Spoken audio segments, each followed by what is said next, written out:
My YouTube channel सरकारी results जॉब.com में। Friend, जैसा कि पिछले सारे एपिसोड्स में मैंने आपको पढ़ाया था समास का चैप्टर। समास के चैप्टर कंप्लीट करने के बाद अब आइए कुछ क्वेश्चंस जो यूपी ट्रिपल एससी एग्ज़ाम में पूछे गए हैं उनको देखते हैं कि कौन कौन से क्वेश्चन पूछे गए हैं। ये मोस्ट इंपॉर्टेंट क्वेश्चन है, इसको आइए सॉल्व करते हैं जिससे हमारा और डाउट क्लियर होगा। इसमें दिया है कि युद्ध में स्थिर रहने वाला, मैंने आपको एग्जाम्पल बताया था युधिष्ठिर का। युद्ध में स्थिर रहने वाला यानी कि किसको कहा जाता है? युधिष्ठिर को कहा जाता है। तो हुआ तो ये बहुब्रीहि समास, बहुब्रीहि समास के अंदर बताए थे हम, लेकिन आपको याद हुआ कि मैंने उसका दो जो है उसका प्रकार भी बताया था। बहुब्रीहि समास का दो बताया था, जैसे कि था एक न तत्पुरुष था, अरे इसमें था न समास, और एक था अलुक समास था एक। ये दोनों बहुब्रीहि के अंदर आते हैं। ये दोनों बहुब्रीहि समास के प्रकार बताए जाते हैं, बहुब्रीहि समास के। तो इसमें क्या होता है कि इसमें कुछ इंपॉर्टेंट, इसको बहुत ज़्यादा इसका कुछ डिफिनीशन नहीं पढ़ाया गया था। बस ये है कि इसमें से 2-4 क्वेश्चन फिक्स हैं जो एग्जाम्स में पूछ लिए जाते हैं, उससे अलग नहीं आता है। तो कभी कभी क्या ऑप्शन में होता है कि बहुब्रीहि समास ही आता है, तब तो सही होता है, बच्चे लगा लेते हैं। लेकिन अगर उसके बहुब्रीहि समास ना दे करके अगर उसके ये प्रकार लिख देता है तो बच्चे उस ऑप्शन में खोजने लगते हैं कि बहुब्रीहि तो है ही नहीं, यानी कि क्वेश्चन गलत दे दिया हुआ है, कुछ और ऑप्शन टिक करके चले आते हैं। लेकिन ये नहीं है, उसका प्रकार दिया होता है। इसमें कुछ इसके फिक्स एग्जाम्पल हैं, जैसे कि युधिष्ठिर दे दे, जैसे कि युधिष्ठिर दे दे, बृहस्पति दे दे, वाचस्पति दे दे, वाचस्पति दे दे, अलुक समास होता है, वाचस्पति दे दे। इस तरीके से ये इस तरह के एग्जाम्पल, ये यही 2-3-4 ऐसे एग्जाम्पल हैं जो एकदम कंफर्म है कि यही पूछे जाते हैं। और बाय द वे कभी बहुब्रीहि ना दे करके उसके ये प्रकार का दे देता है। तो ये आप ऑप्शन से ऐसे समझ लीजिए, ये ट्रिपल एससी के एग्जाम में पूछा गया था। तो इसमें क्या हुआ था कि इसमें बहुब्रीहि ना दे करके ऑप्शन में यही दिया हुआ था, अलुक समास दिया था, तमास दिया हुआ था, संबंध तत्पुरुष ऐसे करके दिया हुआ था। तो बच्चों में कन्फ्यूजन हो जाता है कि बहुब्रीहि पढ़ाया गया है, इसका ऑप्शन क्या लगाएं। तो इसमें क्या होगा, अगर बहुब्रीहि दिया हो तो बहुब्रीहि आप समास लगाएंगे, लेकिन अगर ना दिया हो तो इसमें बहुब्रीहि का जो प्रकार होता है अलुक तत्पुरुष, अलुक समास, ये हो जाता है, अलुक समास हो जाता है। युद्ध में स्थिर रहने वाला, उसको जैसे कि युधिष्ठिर को ये पूरा जैसे कि उसका मीनिंग करके दिया है कि युद्ध में स्थिर रहने वाला, तो युद्ध में स्थिर रहने वाला युधिष्ठिर कहलाता है। तो उसी का ये था कि अलुक समास होता है। आइए अब दूसरा क्वेश्चन सॉल्व करते हैं, जैसे कि है पथभ्रष्ट। किसी भी समास के क्वेश्चन को आप तभी सॉल्व कर पाएंगे जब जो भी शब्द दिया हो उसके मीनिंग को आप अपने मतलब कि उसका मीनिंग देख ले कि हाँ इसका मीनिंग क्या हो रहा है। जैसे कि पथभ्रष्ट है, पथभ्रष्ट का मतलब क्या होता है? पथ मतलब क्या होता है? रास्ता, भ्रष्ट मतलब भटक जाना, ठीक, उससे हट जाना, यानी कि मार्ग से भटक जाना। तो इसमें से आ रहा है, यानी कि इसमें कारक चिन्ह लगा हुआ है। तो हम आपको बताए थे कि जहाँ भी कारक चिन्ह होता है वहाँ पे क्या होता है? तत्पुरुष समास हो जाता है, ठीक। तो पथभ्रष्ट का मतलब क्या हुआ कि अपने राह से भटक जाना, अर्थात क्या हो गया? ये तत्पुरुष समास हो गया। ये सारे यूपी ट्रिपल एससी में क्वेश्चन पूछे हुए हैं। तो पथ से भ्रष्ट होने का क्या हो गया? तत्पुरुष समास हो गया। अष्टाध्यायी, अष्टाध्यायी यानी कि जिसमें 8 अध्याय हों। अष्ट मतलब 8 हुआ, अध्याय मतलब अध्याय से दिया गया है, ठीक। तो जिसमें 8 अध्याय लिए गए हों। जब किसी भी चीज़ का आप मीनिंग निकालने लगेंगे तो आप अपने आप अगर कारक, अगर ये समास पढ़े होंगे तो अगर मीनिंग निकाल ले रहे हैं तो आपका निस्संदेह क्वेश्चन गलत नहीं होगा। तो अष्टाध्यायी का मतलब जिसमें 8 अध्याय हों। तो 8 अध्याय लगा हुआ है, अर्थात ये क्या हो गया? द्विगु समास हो गया, संख्यावाचक हो गया, अर्थात ये क्या हो गया? द्विगु समास हो गया, ठीक। अब आते हैं हम 4th क्वेश्चन पे। इसमें पूछा हुआ है नील गगन। नील गगन अर्थात ये क्या बताया जा रहा है कि नीला गगन, गगन यानी कि आकाश कैसा है? नीला है। नील गगन या नील गाय ऐसे ऑप्शन आते हैं।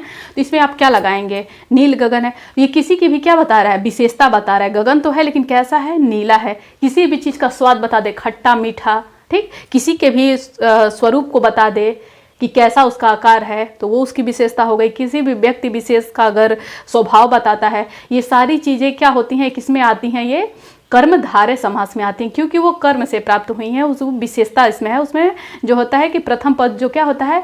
विशेषण होता है, ठीक, कर्मधारय समास में। तो नीला, जो गगन नीला हो, अर्थात क्या कहलाएगा, ये नीला गगन है, उसकी विशेषता हो गई कि गगन कैसा है, नीला है, यानी कि ये कर्मधारय समास हो गया।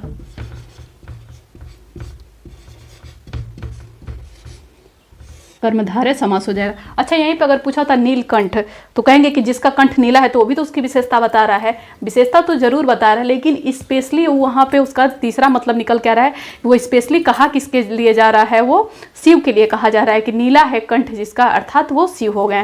तो इस तरीके से एक चीज़ और देखा जाता है कि जब भी किसी भी चीज़ का मीनिंग निकालते हैं, जैसे कि नील गगन, यानी कि जो गगन नीला हो, तो जहाँ भी ऐसे मीनिंग निकालने पे जो आता है वहाँ पे अक्सर कर्मधारय समास होता है। ये एक पहचान होती है अपने आप से मीनिंग निकाल के समझने में कि जहाँ भी जो आता है, हम मीनिंग उस वर्ड का निकालें तो जहाँ भी जो आता है वो कर्मधारय हो जाता है, और जहाँ कहीं भी मीनिंग निकालने पे जिसका आता है वो हमारा बहुब्रीहि समास हो जाता है। इस चीज़ को अपने ध्यान में रखिए कि जहाँ भी मीनिंग निकालने पे जो आए कर्मधारय, और जिसका आता है अर्थात कि जैसे कि चक्रपाणी दे दिया, अर्थात जिसके हाथों में चक्र हो, पाणी मतलब हाथ होता है, तो जिसके हाथों में क्या हो, चक्र हो, अर्थात वो विष्णु। तो इस तरीके से तो जिसका आया यानी कि वो बहुब्रीहि समास हुआ, जहाँ भी जो आता है वो कर्मधारय समास होता है। इस तरीके से भी समझ सकते हैं। यहाँ पे देखिए वही चीज़ यहाँ पे निकल के आ रहा है कर्मधारय में कि जो देव जो मानव है, देव जो मानव है यानी कि देव मानव, तो देव मानव जो मतलब मानव क्या है, देव जो मानव है, ये कि किसी भी इंसान की अच्छाई को बता रहा है कि वो इंसान इतना अच्छा है कि मानो कि वो देवता के समान हो गया है, देव मानव हो गया है। मनुष्य तो है लेकिन वो देवता के समान स्वभाव करते करते देव मानव हो गया है। तो इस तरीके से ये भी क्या कहलाएगा, हमारा कर्मधारय समास कहलाएगा। अगर इस यहाँ पे अगर कभी पूरा मीनिंग करके देता है तो यहाँ पे जो लगा हुआ है, अर्थात ये जो देख के आप क्या कह देंगे कि ये कर्मधारय समास होगा। और ऐसे ये गलत नहीं होता है, ये बिल्कुल सही होगा कि देव जो माना है अर्थात देव मानव। आइए एक क्वेश्चन देखते हैं, ये भी SSSC में था, यूपी SSSC में। चक्रपाणी है, अभी एग्जाम्पल आपको हम बताए थे। चक्रपाणी अर्थात पाणी मतलब क्या होता है, बहुब्रीहि समास में क्या होता है, दो पद होते हैं, दोनों पद प्रधान न होकर के कोई इसका तीसरा मीनिंग निकलता है और वो प्रधान होता है।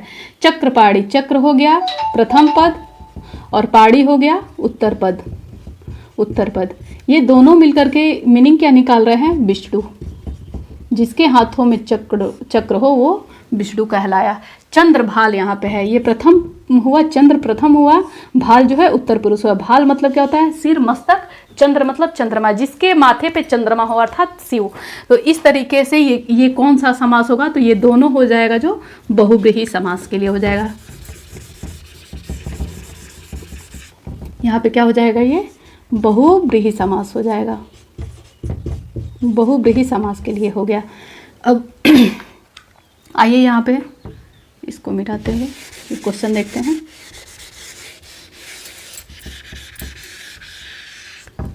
यहाँ पे देखते हैं पंचानन। पंच का मतलब क्या होता है, पांच, आनन मतलब मुख, जिसके 5 मुख हो। पंचानन का मतलब क्या हुआ कि जिसके 5 मुख हों।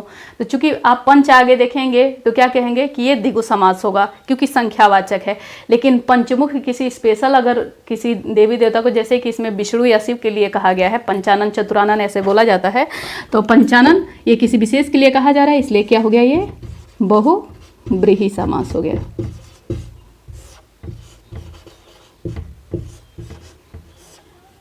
अब एक यहाँ पे आ रहा है क्वेश्चन, सरासर। सरासर याद है आपको, मैंने अव्ययी भाव समास जब बताया था तो उसमें बताया था कि कभी भी कोई भी वर्ड जो है अव्ययी भाव में तो होता है कि पहला पद प्रधान होता है पहली बार, ठीक। अव्यय, पहला अव्यय होता है प्रथम पद, यानी कि जो पहला पद ना बदले, जिसमें हमने बताया था प्रतिमाह, ठीक, यथाशक्ति, यथासंभव, ऐसे। और ये सारे यथाशक्ति, यथासंभव, ये सारे question UP SSSC BEd entrance exam, TET के एग्जाम्स में ये सारे क्वेश्चन पूछे गए हैं, इंपॉर्टेंट सारे क्वेश्चन हैं। तो उसी तरीके से मैंने एक आपको ऑप्शन बताया था कि कोई भी जो शब्द है अपने आप को दोहराए, जैसे कि कभी कभी अगर बीच में हाइफन लगा भी हो तो आप उसको द्वंद्व समास नहीं कहेंगे, आप उसको क्या बोलेंगे, आप देखेंगे कि कोई भी वर्ड अपने आप को रिपीट कर रहा है, बीच में हाइफन लगा हुआ है, तो वहाँ पे अव्ययी समास मैंने आपको बताया था। जैसे कि था बारंबार, या फिर उसी को बताया था कि बारंबार को आप क्या कह सकते हैं, बार बार कह सकते हैं। तो ऐसे वर्ड जो अपने आप को दोहराते हैं वो क्या होते हैं, अव्ययी भाव समास होते हैं। तो इसमें आ गया। अब भाई सरासर, इसको जैसे कि बारंबार था वैसे ये क्या है, सरासर, ये भी क्या हो जाएगा, अव्ययी भाव, अव्ययी भाव समास हो जाएगा। अब यहाँ पे हम आते हैं योगदान। योगदान का मतलब क्या होता है, किसी भी काम में योगदान देना, यानी कि अपना बहुत बड़ा भूमिका निभाना, कुछ मदद करना। ठीक, तो योगदान किसी भी काम के लिए दिया गया दान, किसी भी काम में पार्टिसिपेट करके उसके लिए कुछ दिया गया दान योगदान कहलाता है। जो भी हम मदद कर दें तो योग के लिए, यानी कि इसमें कुछ कारक चिन्ह आ रहा है, इसलिए ये क्या हो जाएगा, कारक चिन्ह जहाँ भी आता है वहाँ पे क्या हो जाएगा, तत्पुरुष समास हो जाएगा। इस तरीके से हमने 9 क्वेश्चन देखा। आइए आगे भी कुछ क्वेश्चंस देखते हैं। आइए अब नेक्स्ट एग्जांपल्स देखते हैं। यहाँ पे दिया हुआ है भर पेट, यानी कि ये भी क्या बता रहा है यहाँ पे, जैसे कि इसमें हम आपको अव्ययी भाव में बताए थे कि आगे का जो प्रथम पद होता है वो प्रधान होता है, यानी कि पीछे से जुड़ने वाला जो शब्द होता है उस आगे वाला शब्द जुड़ के उसको क्या बनाता है, पावरफुल बना देता है। तो कोई खाना तो खाया, कोई बोलता है कि मैंने खाना खाया, ठीक है, लेकिन अगर ये कह दे कि भर पेट खाना खाया, ठीक, यानी कि उस चीज़ को पूरा, उस वाक्य को पूरा कर रहा है। भर पेट का मतलब क्या हो गया, जैसे कि यथाशक्ति, यथासंभव, ये सारे क्वेश्चन बार बार मैं इसलिए कह रही हूँ क्योंकि ये क्वेश्चन बहुत ज़्यादा रिपीट किए हुए हैं, इसलिए। तो भर पेट क्या हुआ, अव्ययी भाव समास हुआ।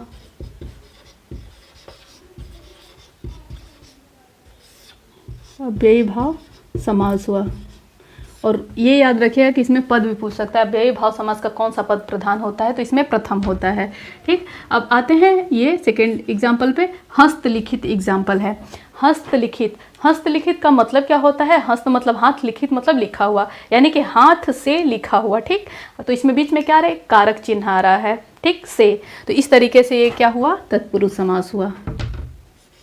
बहुत ज़्यादा टफ नहीं होता है, लेकिन ना पढ़ो तो टफ भी होता है। प्रैक्टिस में जब ये चीज़ें बार बार आएंगी, और यही चीज़ है इन सब हिंदी, जो सामान्य हिंदी होता है इसमें क्वेश्चन बहुत ज़्यादा रिपीट किए जाते हैं, तो हम प्रैक्टिस में अपने लेते हैं तो ये बिल्कुल ईजी हो जाएगा। देशभक्ति क्या है, अगला देशभक्ति। देश के लिए जो हमारे मन में भक्ति हो, ठीक, वो क्या कहलाता है, देशभक्ति। देश के लिए की गई भक्ति देशभक्ति कहलाती है। इसमें भी क्या आ रहा है, बीच में कारक चिन्ह आ रहा है। जब भी कोई वर्ड कितना भी टफ हो, उसका मीनिंग नहीं, उसको वो समझ में नहीं आ रहा, तो उसका मीनिंग एक बार खुद से निकाल के देखिए। आपको जो भी नॉलेज, ऐसा नहीं कि किसी को रिप्लाई करना है कि उसका सटीक आपको मीनिंग ही पता हो, अपने से उसका मतलब निकाल के देखिए, अपने लैंग्वेज में निकाल के देखिए कि क्या उसका मीनिंग निकल के आ रहा है। इस तरीके से आपका क्वेश्चन गलत नहीं होगा। इसमें आ रहा है देश के लिए, तो के लिए आ गया, यानी कि इसमें कारक चिन्ह आ गया। अब ये क्या हो जाएगा, तत्पुरुष हो जाएगा। ये भी क्या हो जाएगा, तत्पुरुष समास हो जाएगा। अब आइए नेक्स्ट देखते हैं, आनंद मग्न, यानी कि इसमें भी क्या है, आनंद से मग्न हो जाना, किसी काम को करने में इतना मजा आना, इतना आनंद आना कि उसी में डूब जाना, आनंद से मग्न। ठीक, इसमें भी कारक चिन्ह आ रहा है, इसलिए ये भी क्या हुआ, तत्पुरुष समास हुआ। तत्पुरुष समास हुआ। आइए नेक्स्ट देखते हैं, वनवास। ठीक, वनवास का मतलब क्या होता है, वन में किया जाने वाला वास, ठीक, वनवास कहलाता है। तो इसमें भी क्या आया, कारक चिन्ह। इस भाग से मैंने जो भी एग्जांपल्स लिए हैं सारे एग्जाम में पूछे हुए हैं, लेकिन ये सारे तत्पुरुष के ही निकल के आ रहे हैं। ये भी क्या हुआ, वन में किया गया वास, यानी कि तत्पुरुष समास। अब यहाँ पे एक एग्जाम्पल हम लेते हैं पंचवटी का, क्योंकि आपको मैं पढ़ाने में बार बार इस चीज़ पे जोड़ दी थी, क्योंकि ये क्वेश्चन गलत कहाँ पे होता है, ये सेम जो है शब्द अगर किसी वाक्य में ले लेता है। पंचवटी यानी कि पंच मतलब 5, वटी, वट का मतलब क्या होता है, बरगद। 5 बरगदों के समूह को हम क्या कहते हैं, पंचवटी कहते हैं। लेकिन अगर इसी शब्द का किसी वाक्य में प्रयोग हो जाए, ठीक, तो ये पंचवटी एक्चुअली एक जगह का नाम है। ठीक, तो इसलिए क्या हो जाता है, बहुब्रीहि समास होता है, क्योंकि वो स्थान विशेष का नाम हो जा रहा है, इसलिए वो क्या हो जाता है, बहुब्रीहि समास हो जाता है। लेकिन यहाँ पे बस अगर कोई शब्द बस पंचवटी करके पूछता है तो नॉर्मल शब्द है, उसके लिए निसंदेह आप क्या करेंगे, द्विगु समास, क्योंकि ये संख्यावाचक हो गया, तो यहाँ पे आप द्विगु समास लगा देंगे।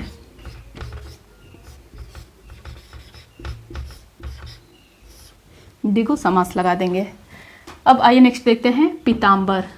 इसका मीनिंग निकालिए। पीताम्बर का मतलब कहता है, पीत मतलब पीला, अंबर मतलब वस्त्र, अर्थात जिसका वस्त्र पीला हो, अर्थात विष्णु। पीताम्बर किसको कहता है, विष्णु को, अर्थात जिसका वस्त्र पीला हो। अंबर जिसका पीला हो, अंबर मतलब वस्त्र होता है, तो जिसका वस्त्र पीला हो विष्णु, यानी कि क्या हो जाएगा, बहुब्रीहि समास हो जाएगा।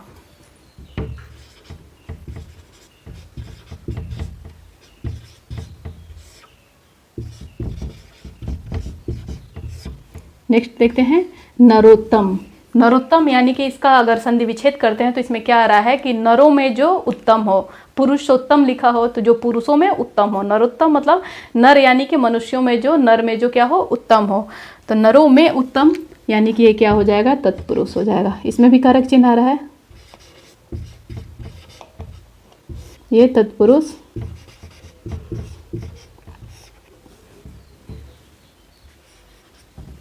आजन्म, कहीं लिखा हुआ है आजन्म। आजन्म का मतलब कहता है, जन्म एक नॉर्मल शब्द है, ठीक, उसमें आ आगे आके जुड़ जा रहा है, उतने से ही वो पूरी मीनिंग क्या हो जा रही है, पावरफुल हो जा रही है। यानी कि आजन्म का मतलब क्या हो गया, जीवन भर हो गया। जन्म एक नॉर्मल शब्द था, आ आके जुड़ जाने से वो आजन्म बन रहा है और इसका मीनिंग हो रहा है कि जीवन भर, ठीक। इस तरीके से कोई वर्ड पहला पद प्रधान आके जुड़ता है तो हम आपको बार बार बताए हुए हैं कि ऐसे शब्द को क्या कहे जाएंगे, अव्ययी भाव समास कहे जाएंगे, ठीक। तो ये क्या हो जाएगा, अव्ययी भाव समास कहे जाएंगे।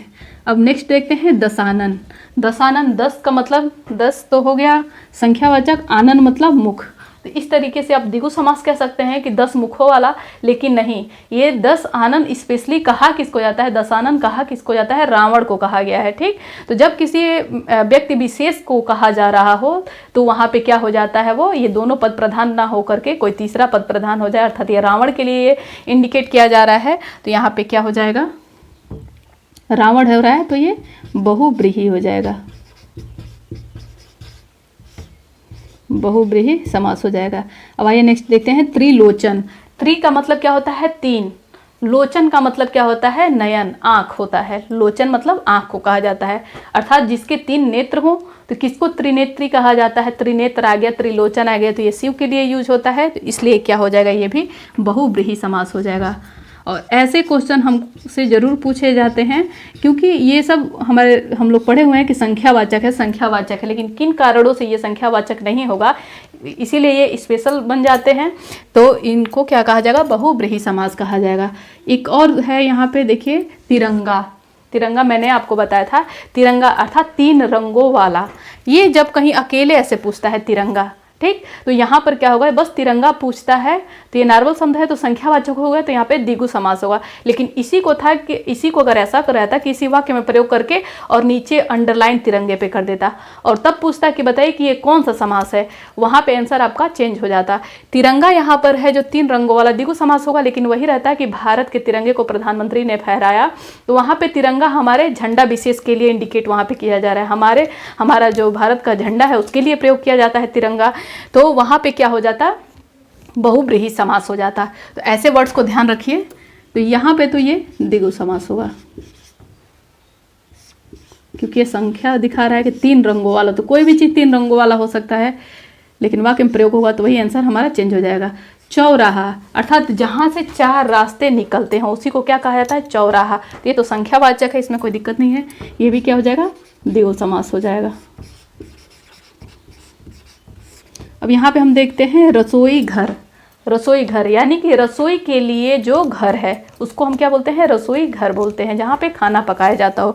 तो रसोई के लिए, इसमें आ रहा है बीच में के लिए, तो ये भी क्या हो गया, हमारा एक कारक चिन्ह हो गया। तो उसके लिए यहाँ पे ये क्या हो जाएगा, जहाँ कहीं भी कारक चिन्ह आए तो तुरंत तत्पुरुष हो जाता है, तत्पुरुष समास कहलाता है। अब यहाँ पे आगे देखते हैं रोग पीड़ित।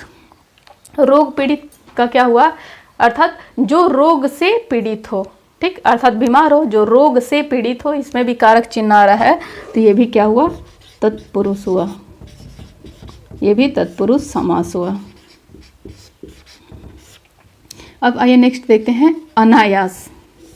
अनायास मैंने ये इसलिए लिया है क्योंकि एग्जाम में पूछा हुआ है, और यहाँ पे जो आपको मैं अभी पिछले एग्जाम्पल में बताई थी, जो वहाँ पे बहुव्रीहि समास का जो 2 ली थी, एक अलुक तत्पुरुष का एग्जाम्पल दी थी जैसे कि वाचस्पति था, उसी तरीके से इसमें एक न करके आता है जो कि बहुव्रीहि का ही एक होता है, न समास, ये बहुव्रीहि का ही प्रकार होता है।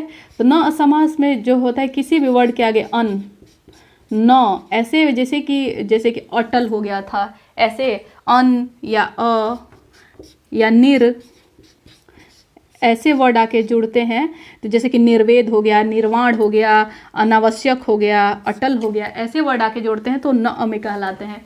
न का मतलब क्या होता है? न का मतलब नहीं, यानी कि ये वर्ड आगे जुड़ के उस काम को निगेटिविटी, नकारात्मक दिखाते हैं। न का मतलब होता है नकारात्मक, किसी भी। अटल यानी कि जो अपने जिसको टाला न जा सके, ठीक, अटल हो गया। तो इस तरीके से ये वर्ड को क्या होता है? निगेटिव बनाता है। इसमें है अनायास, इसमें अन शब्द जुड़ा है, अन, तो इस तरीके से होगा कि ये न तत्पुरुष हो गया। इस तरीके से न समास हो गया। तो ये यूपी ट्रिपल एससी में एग्जाम में पूछा गया था और इसमें बहुब्रीहि समास ऑप्शन ना देके न समास दिया था। तो इस तरीके से आप सारे क्वेश्चन को सॉल्व कर सकते हैं। एक क्वेश्चन और बचा हुआ है यहाँ पे, रात दिन, ये हाइफन लगा के, चूंकि मैंने आपको एक भी द्वंद्व समास का एग्जाम्पल नहीं लिया हुआ है, तो वहाँ पे रात दिन बीच में हाइफन लगा हुआ है और दोनों अपने आप में क्या है? प्रधान है। द्वंद्व में दोनों पद प्रधान होते हैं। तो इस तरीके से आप रात दिन को क्या कह सकते हैं कि ये द्वंद्व समास है, ठीक है। इस तरीके से हमने आपको इतने 26 क्वेश्चन सॉल्व करवाए। उम्मीद करती हूँ आपको ये सेक्शन पसंद आया होगा। अगर हमारी वीडियो पसंद आई हो तो लाइक एंड सब्सक्राइब कीजिए। Thank you for watching.